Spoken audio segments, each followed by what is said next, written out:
कक्षा 11वीं के सभी विद्यार्थी ध्यान दें कि इस वीडियो में हम फिजिक्स जो कि आपका 18 सितंबर को, देखिए 18 सितंबर को आपका पेपर होने वाला है। कुछ ज़्यादा वक्त आपके पास नहीं है। इस वीडियो में मैं आपके सभी क्वेश्चन कंप्लीट करवा दूंगा, यानी कि 1 से लेकर के 23 तक जिस तरीके के क्वेश्चन आते हैं सब क्वेश्चन कंप्लीट करेंगे हम। वस्तुनिष्ठ प्रकार में हम सही विकल्प कंप्लीट करेंगे, रिक्त स्थान कंप्लीट करेंगे, आपकी जो सही जोड़ियाँ आती हैं वो कंप्लीट करेंगे, एक शब्द या वाक्य में उत्तर, और 2 अंकीय क्वेश्चन आपके, 3 अंकीय क्वेश्चन आपके, 4 अंकीय, यानी कि पूरा पेपर इस वीडियो में हम कवर करने वाले हैं। सभी क्वेश्चन देखिए ये इंपॉर्टेंट रहेंगे, है ना। इन सभी क्वेश्चन को ध्यान से पढ़ के जाइएगा, बहुत हेल्पफुल आपकी परीक्षा के लिए रहेंगे। और ये उन सभी अध्यायों के क्वेश्चन हैं जो कि आपके सिलेबस में हैं, है ना। आपके 7 तक चैप्टर आने हैं। तो चलिए हम एक एक करके सभी क्वेश्चन को डिस्कस करते हैं। वीडियो थोड़ा लंबा हो जाएगा, आपको वीडियो पूरा देखना है ताकि आपके सभी क्वेश्चन कंप्लीट हो सकें, है ना। देखिए पहला क्वेश्चन आपका दिया गया है, प्रकाश के कणिका सिद्धांत का प्रतिपादन किया था। तो कणिका सिद्धांत का प्रतिपादन किसने? न्यूटन ने किया था, है ना। जल्दी जल्दी मैं आपको बताते जाऊंगा। न्यूटन आंसर याद रखिएगा भाई। सेकंड आंसर क्वेश्चन की ओर बढ़ते हैं। यहाँ पे आपका प्रकाश वर्ष मात्रक है, तो भाई प्रकाश वर्ष किसका मात्रक है? तो दूरी का मात्रक है प्रकाश वर्ष। आंसर याद रखेंगे दूरी, है ना। दूरी का मात्रक प्रकाश वर्ष, है ना। कई बार अलग से ऑब्जेक्ट में पूछ लिया जाता है। 4.0030 में सार्थक अंकों की संख्या है, तो ये 5 यहाँ पर राइट आंसर इसका रहेगा। सीधा आंसर लगाएंगे 5। इसके बाद है प्रतिबल का विमीय सूत्र है। तो प्रतिबल का विमीय सूत्र आपसे यहाँ पे पूछा गया है, तो ml-1t-2 ये आपका राइट आंसर इसका हो जाएगा। तो भाई बिल्कुल से याद करते जाइए, क्योंकि कल पेपर है और क्या पता आप कल ही वीडियो देख रहे हो, है ना, सुबह से। एकांक सदिश का परिमाण क्या होता है? तो 1 होता है, 0 होता है, अनंत होता है, या फिर कुछ भी। तो एकांक 1 से याद रखिए, एकांक तो 1 का 1 ही होता है ना। एकांक का सदिश का परिमाण क्या होता है? 1 होता है। आंसर याद रखेंगे भाई। देखिए अगले पेपर में आपको हिंदी के लिए बता चुका हूँ सभी क्वेश्चन, तो वीडियो जा करके देख लेना इस पेपर के बाद। अभी तो इसी की तैयारी कीजिए, है ना। जड़त्व के नियम का प्रतिपादन किया, तो किसने किया? न्यूटन ने, हर्ट्ज ने, आइंस्टाइन ने, गैलीलियो ने। तो भाई जड़त्व के नियम की बात की जा रही है, तो गैलीलियो इसका राइट आंसर हो जाएगा, है ना। ये लगाएंगे आप आंसर में। इसके बाद है पृष्ठ तनाव का विमीय सूत्र क्या है ना। पृष्ठ तनाव का विमीय सूत्र है ml0t-2। ए आपका राइट आंसर हो जाएगा, है ना। और बल का विमीय सूत्र भी याद रखेंगे, है ना। विमीय सूत्र और जो सदिश राशियाँ कौन सी होती है ना? सदिश राशि है कार्य, गति, ऊर्जा, आवेग या चाल। तो भाई इसका आंसर जो है आपका आवेग हो जाएगा। देखिए आवेग का क्वेश्चन मैंने 2 अंकीय क्वेश्चन में नीचे करवाऊंगा अभी, है ना। चलिए बढ़ते हैं आपके नेक्स्ट क्वेश्चन की ओर भाई। तो 2 सदिशों का योग अधिकतम होता है जबकि उनके बीच का कोण होता है, तो कितना? 180 डिग्री, 0 डिग्री, 60 डिग्री या 90 डिग्री। तो इसका आंसर आपका जाएगा 0 डिग्री, है ना। तो ये आपका राइट आंसर हो जाएगा। इसके बाद है गैस के अणुओं की गति होती है, तो द्विविमीय होती है, एकविमीय, त्रिविमीय, केवल ऊपर नीचे। तो भाई गैस के अणुओं की जो गति होती है ना त्रिविमीय होती है, और पतंग की गति जो होती है ना वो भी त्रिविमीय गति होती है। बिल्कुल से याद रखेंगे, है ना। बिल्कुल याद रखिएगा, क्योंकि ये ऑब्जेक्ट में आता है। अधिकतम क्षैतिज परास के लिए प्रक्षेप का प्रक्षेपण कोण होना चाहिए 30 डिग्री, 60, 45, 90 डिग्री। इसका आंसर आपका रहेगा 45 डिग्री, यही लगाना है भाई। अगला क्वेश्चन आपका दिया गया है, वृत्तीय गति होती है एक विमीय, द्विविमीय या त्रिविमीय। तो भाई वृत्तीय गति, वृत्त की बात करें, द्विविमीय गति होती है वृत्तीय गति, है ना। इसके लॉन्ग क्वेश्चन हम नीचे देखेंगे अभी, है ना। बिल्कुल सभी क्वेश्चन कंप्लीट करवा दूंगा, बने रहिएगा। यदि ए वेक्टर इंटू बी वेक्टर बराबर 0 है, तो ए वेक्टर तथा बी वेक्टर समांतर होंगे, ए वेक्टर तथा बी वेक्टर लंबवत होंगे, ए वेक्टर तथा बी वेक्टर के बीच कोण 60 डिग्री है। ये सभी कथन असत्य हैं, है ना। इसके बाद देख लेते हैं हम यहाँ पे 14वें नंबर का प्रश्न है। अरे मैंने इसका आंसर शायद नहीं बता पाया, लेकिन हाँ इसका आंसर क्या रहेगा? यदि ए वेक्टर इंटू बी वेक्टर बराबर 0 है, तो आपका इसका आंसर रहेगा ए वेक्टर तथा बी वेक्टर क्या है? समांतर होंगे। बराबर 0 यहाँ पे आंसर आया है, तो ये समांतर होंगे, है ना। ये आपका आंसर रहेगा। इसके बाद आपका 14वें नंबर का प्रश्न है, पत्थर को ऊपर उठाने पर गुरुत्व बल द्वारा किया गया कार्य क्या है होता है? तो धनात्मक होता है, ऋणात्मक होता है, क्या होता है भाई? तो ये आपका ऋणात्मक होता है। ऋणात्मक आपको आंसर में लगा लेना है। इसके बाद आपका अगला क्वेश्चन दिया गया है, कार्य का विमीय सूत्र। भाई विमीय सूत्र जरूर से पूछे जाना है, सही जोड़ी में यही क्या पता आ जाए, है ना। तो याद कर लीजिएगा, ये आपका रहेगा कार्य का विमीय सूत्र क्या है? तो कार्य का जो विमीय सूत्र होता है ml2t-2, ये आपका आंसर रहेगा। का नंबर का ऑप्शन है ml2t-2, यही आंसर में लगाएंगे। इसके बाद एक अश्व शक्ति बराबर कितना होता है? तो ये 746 वाट होता है, परंतु यहाँ पे क्या पूछा गया भाई? 0.1 अश्व शक्ति बराबर। तो इसका आंसर क्या हो जाएगा आपका? 74.6 वाट, यही आपको आंसर में लगाना है ना। एक का पूछा जाए तो 746 और इसका पूछा जाए तो 74.6, है ना। इसके बाद बढ़ते हैं अगले क्वेश्चन की ओर। 2 पिंडों के प्रत्यास्थ संघट्ट में संरक्षित रहता है, तो क्या इसका आंसर आपका रह जाएगा ग नंबर का ऑप्शन, रैखिक संवेग तथा गतिज ऊर्जा। इसके बाद आपका अगला क्वेश्चन है, समान संवेग वाली दो वस्तुओं के द्रव्यमान क्रमशः m तथा 2m है, इनकी गतिज ऊर्जाओं K1 का K2 का क्रमशः अनुपात क्या होगा? तो ये आपका हो जाएगा 1:2, है ना, का नंबर का ऑप्शन नहीं, इसका घा है ना, मैं कंफ्यूज हो गया उल्टा, ये आपका रहेगा घा, ये आपका राइट आंसर है। इसके बाद बढ़ेंगे अगले क्वेश्चन की ओर। अदिश राशि है तो विद्युत धारा, बल, वेग, विस्थापन, तो ये आपका विद्युत धारा जो है एक अदिश राशि है, बाकी ये जो है सदिश राशियां हैं, याद रखिएगा। बल जो है सदिश राशि है, विस्थापन और वेग सदिश। इसके बाद हम रिक्त स्थान कंप्लीट करेंगे। इलेक्ट्रॉन की खोज जे थॉमसन ने की थी। इसके बाद नेक्स्ट क्वेश्चन आपका दिया गया है, मापनकर्ता से होने वाली त्रुटि को क्या कहते हैं? तो यादृच्छिक त्रुटि कहते हैं। इसके बाद अगला क्वेश्चन है, एक न्यूटन बराबर 105 नहीं भाई, 10⁵5 डाइन होता है ना, 10⁵5 डाइन। इसके बाद आपका अगला क्वेश्चन है, एक एंगस्ट्रॉम बराबर 0.1 नैनोमीटर होता है, तो 0.1 नैनोमीटर है ना, ये पॉइंट लगा है 0.1 नैनोमीटर। इसके बाद अगला क्वेश्चन आपका दिया गया है, 45.526 मीटर को दो सार्थक अंकों में खालिस्तान लिखा जाएगा, 46 मीटर लिखा जाएगा। इसके बाद अगला क्वेश्चन आपको दिया गया है, क्षेत्रफल खालिस्तान राशि है तो सदिश राशि है। इसके बाद अगला क्वेश्चन दिया गया है, सदिश ए बराबर 3i प्लस 4j का मापांक खालिस्तान है, तो क्या रहेगा आपका 5। इसके बाद अगला क्वेश्चन दिया गया है, 3i प्लस 4j वेक्टर की दिशा में एकांक सदिश, ये आपका आंसर रहेगा इसका। इसके बाद अगला क्वेश्चन आपका दिया गया है, प्रक्षेप का पथ खालिस्तान होता है तो परवलयाकार होता है, इसका लॉन्ग क्वेश्चन हम नीचे देखने वाले हैं, है ना। इसके बाद है आपका, पृथ्वी की सूर्य के चारों ओर गति कौन सी गति है? तो वो द्विविमीय गति है। इसके बाद अगला क्वेश्चन आपको दिया गया है, प्रक्षेप पथ के उच्चतम बिंदु पर पिंड का वेग खालिस्तान होता है तो u cos थीटा होता है, u cos थीटा, ये 4 नहीं है, यू बना है ना। इसके बाद है, किसी वस्तु में उसकी विशेष स्थिति अथवा विकृत अवस्था के कारण जो ऊर्जा होती है उसे खालिस्तान कहते हैं, तो स्थितिज ऊर्जा कहते हैं, है ना। इसके बाद अगला क्वेश्चन आपका दिया है, गतिज ऊर्जा के तथा संवेग संबंध क्या है? तो के बराबर p² होता है, या इस तरीके से आप उसे दर्शा सकते हैं, अंडर रूट में ले जाएंगे, है ना, बटा से लेकर के। इसके बाद शक्ति का ऐसा ही मात्रा क्या है? तो वाट होता है ना। इसके बाद शक्ति का गतिज ऊर्जा प्लस खालिस्तान इक्वल कुल ऊर्जा, स्थितिज ऊर्जा। गतिज और स्थितिज ऊर्जा को जब जोड़ते हैं तो कुल ऊर्जा हमें प्राप्त होती है। इसके बाद अगला क्वेश्चन आपका, एक अश्व शक्ति बराबर 746 वाट होता है, आंसर रहेगा। इसके बाद ऊर्जा का ऐसा ही मात्रा क्या है? तो जूल है। इसके बाद अगला क्वेश्चन आपको दिया है, बिलियर्ड बॉल की गति खालिस्तान होती है तो द्विविमीय गति होती है, बिलियर्ड बॉल की गति भाई। इसके बाद अगला क्वेश्चन आपका, यहाँ पे सही जोड़ियाँ रहेंगी भाई। सबसे पहले देख लेते हैं, बल का मात्रक सबको पता होगा न्यूटन होता है बल का मात्रक। इसके बाद कोणीय संवेग का मात्रक क्या होता है? तो जूल इंटू सेकेंड। इसके बाद आपका गुप्त ऊष्मा का विमीय सूत्र दिया है m0L2T-2। पतंग की गति जो है त्रिविमीय गति होती है, स्क्रीनशॉट ले लेंगे। वेग जो है एक सदिश राशि है, तो इस तरीके से इसे कंप्लीट कर लेंगे, है ना। सेकंड पार्ट में देखें, यहाँ पे सही जोड़ियाँ आपकी तो देख पा रहे होंगे। यहाँ पे प्रक्षेप का ऊर्ध्वाधर ऊंचाई, प्रक्षेप की ऊर्ध्वाधर ऊंचाई क्या होती है?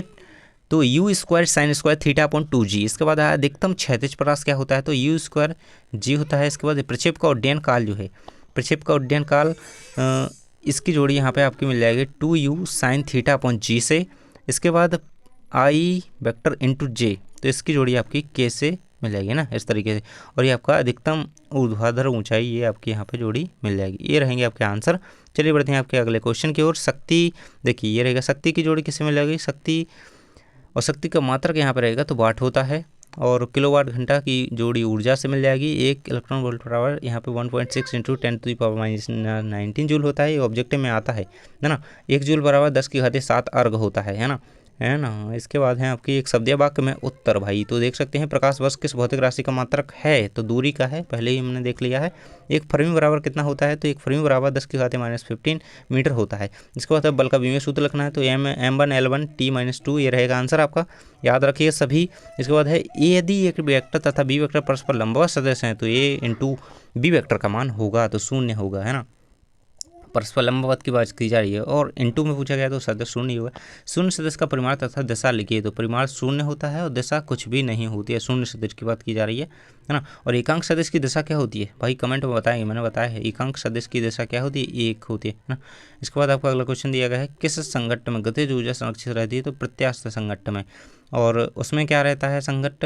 अप्रत्यास्थ में क्या संरक्षित रहता है? ऑब्जेक्ट बनता है, तो आप कमेंट में बताएंगे। ऊर्जा कैसे कहते हैं? वस्तु के कार्य करने की क्षमता को ऊर्जा कहते हैं। यह आदर्श राशि है, इसका मात्रक जूल है। विमीय सूत्र mL2T-2 दिया गया है, याद रखेंगे। इसके बाद कार्य के ऐसा ही मात्रक व सीजी मात्रक में संबंध लिखो, तो 1 जूल बराबर 10⁻7 अर्घ होता है। यहाँ से होते हैं हमारे 2 अंकीय क्वेश्चन स्टार्ट। देखिए हम सभी क्वेश्चन जो है वस्तुनिष्ठ प्रकार के कंप्लीट कर चुके हैं, पूरे हम प्रश्न कंप्लीट कर रहे हैं। आपेक्षिक वेग किसे कहते हैं भाई? ये क्वेश्चन कंप्लीट कर लेना, बिल्कुल कवर कर लेना। किसी गतिशील वस्तु के सापेक्ष सापेक्ष दूसरी वस्तु का आपेक्षिक वेग पहली वस्तु के सापेक्ष दूसरी वस्तु की स्थिति में समय के परिवर्तन के साथ दर के बराबर होता है, ये आपका आंसर रहेगा। इसके बाद सेकंड क्वेश्चन, प्रक्षेप गति किसे कहते हैं, मोस्ट इंपोर्टेंट क्वेश्चन आपके सामने दिया गया है, कवर कर लेंगे। इसके बाद बल का एसआई मात्रक क्या है, तो बल का एसआई मात्रक न्यूटन है, बता ही चुका हूँ। विमीय सूत्र m1 L1 T-2, ये आपका आंसर रहेगा ना। इसके बाद अगला क्वेश्चन आपका दिया, घर्षण किसे कहते हैं। घर्षण जो है परस्पर, देखिए जब दो सतहें होती हैं, जैसे यहाँ पे मेरी उंगली चल रही है इस पे, है ना, तो दो पृष्ठों के बीच, है ना, कोई भी दो वस्तुएं हैं, दो पिंड हैं, उनके संपर्क तलों के बीच जहाँ पे वो एक दूसरे से टच हो रहे हैं, स्पर्श कर रहे हैं, तो वहाँ पे जो एक बल लगता है उससे क्या है, उसे जो है घर्षण बल कहा जाता है। इसके बाद आपका अगला क्वेश्चन रहेगा, जड़त्व से आप क्या समझते हैं, तो किसी वस्तु का वह गुण जिसके कारण वह विरामावस्था या गतिशील अवस्था में परिवर्तन का विरोध करती है, जड़त्व कहलाता है ना। इसके बाद है आपका संवेग संरक्षण का नियम लिखिए, ये इंपॉर्टेंट क्वेश्चन है। यदि किसी निकाय पर कोई बाह्य बल आरोपित नहीं होता है तो उसका कुल रैखिक संवेग संरक्षित रहता है, यही आपका संवेग संरक्षण का नियम कहता है। इसके बाद है घर्षण से होने वाली हानि लाभ बताइए, तो लाभ और हानि और घर्षण को कम करने तथा बढ़ाने के उपाय हम नीचे देखेंगे, दिए गए हैं 3 अंक में जो क्वेश्चन आएगा, ये आपका 2 नंबर के लिए कंप्लीट करना है। चलिए देख लेते हैं, यहाँ पे देख सकते हैं घर्षण के लाभ हैं। घर्षण के कारण भोजन चबाया जाता है, घर्षण के कारण ही हम पृथ्वी पर चल पाते हैं, और घर्षण से हानि क्या है, तो मशीनों की दक्षता कम हो जाती है भाई, और ये सारे आपको दिए गए हैं, पॉइंट पूरे याद कर लेना है।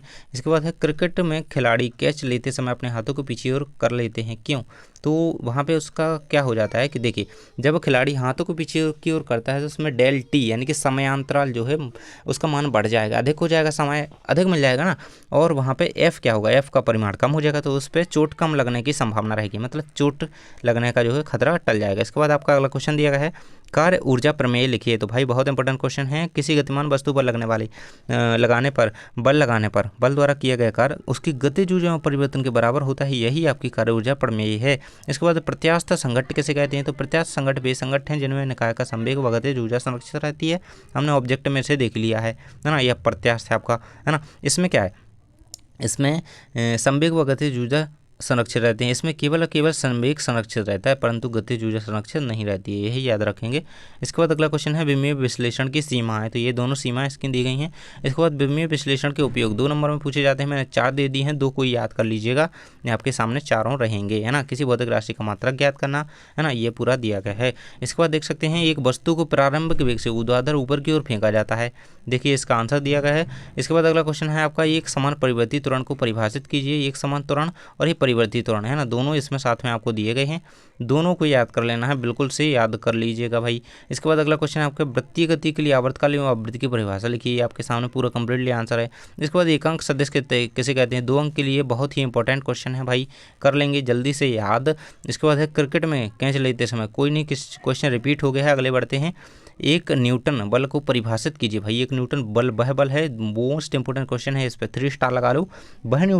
एक न्यूटन बल वह न्यूटन बल है, वह बल है जो 1 किलोग्राम द्रव्यमान पर आरोपित करने पर एक, है ना, उसमें बल की दिशा में 1 मीटर पर सेकंड का त्वरण उत्पन्न कर देता है ना। मंदन की बात नहीं की जाए, त्वरण की बात की जाए, रोलर, है ना, रोलर लॉन मूवर को धकेलने की अपेक्षा खींचना क्यों आसान होता है, तो ये आपका आंसर कंप्लीट दिया गया है। देखिए नया क्वेश्चन है लेकिन बहुत ही इंपॉर्टेंट है ना। इसके बाद एक पार्शिक में कितने खगोलीय मात्रक होते हैं, आंसर आपके सामने है। आवेग क्या है, इसका सही मात्रक क्या है, तो यह एक सदिश राशि है, और बल तथा समयांतराल के गुणनफल को आवेग कहा जाता है, इसका सही मात्रक न्यूटन इंटू सेकंड होता है। इसके बाद मूल राशियाँ, जैसे मतलब जो राशियाँ एक दूसरे से स्वतंत्र रहती हैं तो वो मूल राशियाँ कहलाती हैं, और मूल मात्रक भी एक दूसरे से मतलब स्वतंत्र रहते हैं उन्हें, और व्युत्पन्न मात्रक ऐसे नहीं होते हैं। इसके बाद है शक्ति की परिभाषा भाई, तो शक्ति की परिभाषा याद रखेंगे, किसी कार्यकर्ता के कार्य करने की दर को उसकी शक्ति कहते हैं, इसका जो ऐसा ही मात्रक है वाट है, पहले ही बता दिया है।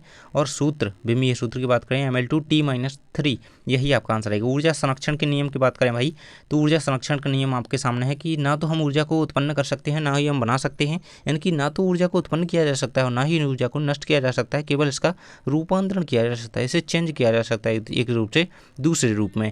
यहाँ से 3 अंक 3 मार्क का जो क्वेश्चन आपके स्टार्ट होते हैं, यहाँ पे देख सकते हैं पहला क्वेश्चन दिया गया है, घर्षण को कम करने तथा बढ़ाने के उपाय लिखिए। घर्षण को कम करने के उपाय, पॉलिश करके, स्नेहल का उपयोग करके, बॉल बियरिंग का उपयोग करके, ये रहेगा आपका। इसके बाद है घर्षण को बढ़ाने के उपाय, बहुत चिकनी सतह पर सूखी मिट्टी या बालू डाल करके, है ना, वाहन के टायरों में खांचे बना करके, है ना, चप्पल के नीचे खांचे बना करके, स्थैतिक घर्षण तथा सीमांकन घर्षण को समझाइए, ये दोनों का आंसर दिया गया है।